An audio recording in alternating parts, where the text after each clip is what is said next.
देखो बेसिकली क्या है ना कि अष्टमेश की दशा आपको शुरू होने वाली है, और अष्टमेश जो है वो विपरीत राजयोग लगा करके बैठे हुए हैं। तो ये तो तय बात है कि वीनस की दशा में आपका राइज होगा, और वीनस की दशा में जो राइज होगा वो बहुत अनप्रेसिडेंट वे में होगा। अनप्रेसिडेंट वे में मतलब विपरीत राजयोग, जैसा कि नाम से पता है कि पहले वो राजयोग देने के पहले स्थिति को खराब करता है। ठीक है, पहले वो आपको नीचे ले जाएगा और वहां से बूम करके ऊपर मार देगा। ठीक है। Also most of the planets आपके सिक्स हाउस में है। ठीक है, जी चार सर। प्लैनेट सिक्स हाउस में। तो सिक्स हाउस किस चीज का कारक होता है? सिक्स हाउस होता है मंडन जॉब का, आपका जो डे टू डे करियर होता है उसका होता है। तो अभी आपका सवाल ही यही है कि काम तो मैं इतना ज्यादा करता हूं लेकिन जो अचीवमेंट मुझे होनी चाहिए वो नहीं हो रही है। ठीक है। जी सर।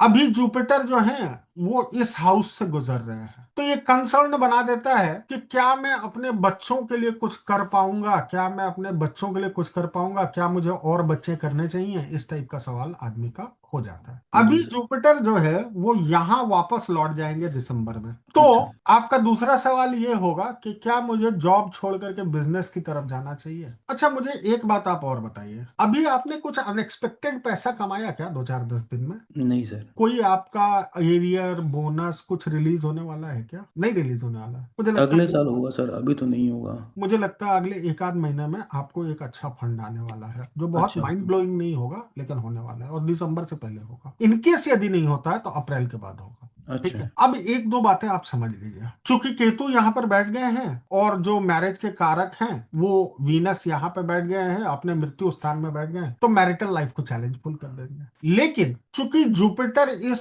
सब को देख रहे हैं यहाँ से, तो वो चैलेंज कभी भी आउट ऑफ हैंड नहीं होगा। ठीक है। करियर का जहां तक सवाल है आपको मैंने बता दिया है। मुझे ऐसा लगता है कि अनप्रेसिडेंट ग्रोथ है आपकी वीनस में, सन का जो पीरियड आएगा वहां से 14 15 साल ईश्वर ने आपको अच्छे दिए हैं। ठीक है, अब आप अपना सवाल पूछें।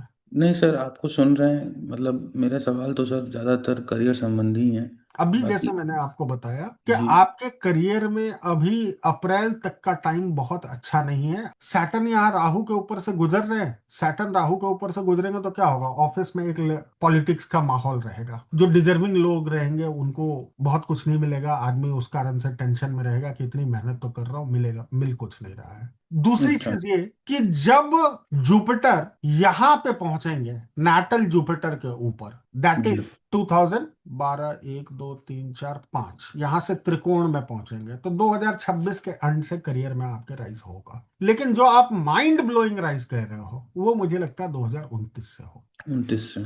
अच्छा सर। यहाँ मून सैटर्न साथ में बैठे हुए हैं, तो भले आप भारत के राष्ट्रपति हो जाओ लेकिन जो मेंटल एगोनी है ना आपकी, कि जी। ओवर थिंकिंग की जो आदत है वो कभी खत्म नहीं होगी। तो इसका उपाय ये है कि एक अष्टमुखी नौमुखी रुद्राक्ष पहन लीजिए। अब जी। एक चीज समझ लो कि जुपिटर यहाँ वक्री हो गए। जुपिटर वक्री क्यों हुए? क्योंकि जुपिटर यदि सिंगल धन स्थान में बैठ जाएंगे तो धन नाश कर देंगे। ठीक है, तो उनके धन नाश के फल को खत्म करना था, इसलिए उनको वक्री होना पड़ा। तो धन नाश का फल यदि खत्म होगा, धन होगा आदमी के पास में, तो जो हम्म। आपका मोस्ट सीक क्वेरी है कि मेरे पास पैसा होगा कि नहीं, बड़ा सेविंग होगा कि नहीं, 100% हम्म। होगा। ठीक है। तो सर, आपसे सर ये अपने करियर का जैसे आप बता रहे हैं राइज होगा, तो इसका मतलब ये भी है कि करियर की लॉन्गेविटी अच्छी है। वीनस की दशा आपको बहुत अच्छी जाएगी, और वीनस अच्छा। की दशा लंबी आती है ना, 20 साल की आती है, तो उसमें इनिशियली 3 साल तो बहुत कुछ नहीं होगा, लेकिन 17 साल अच्छे जाएंगे। अच्छा सर, तो क्योंकि अष्टमेश हैं तो मतलब कुछ ऐसा।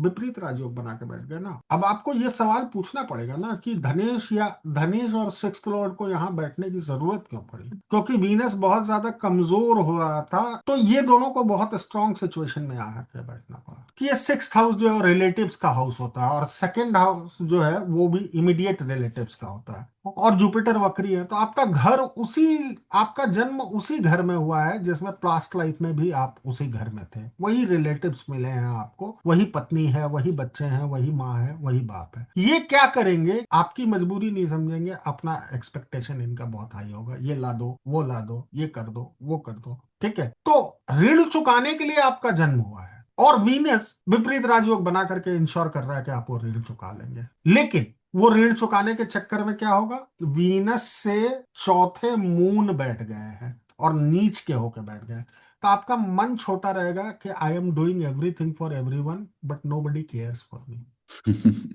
जी सर। आपकी शिकायत ही जीवन की यही है। जी सर।